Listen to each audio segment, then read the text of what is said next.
بسم اللہ الرحمن الرحیم۔ دوستو،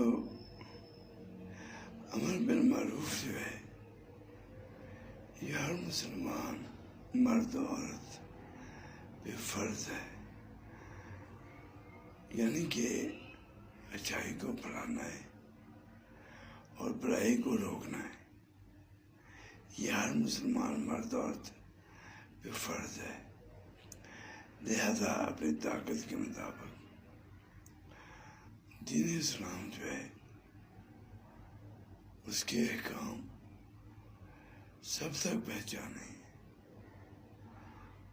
تاکہ تمام لوگوں کی اصلاح ہو سکے۔ اللہ تعالیٰ سب کو یہ عمل کرنے کی توفیق دے۔ آمین یا رب العالمین، آمین۔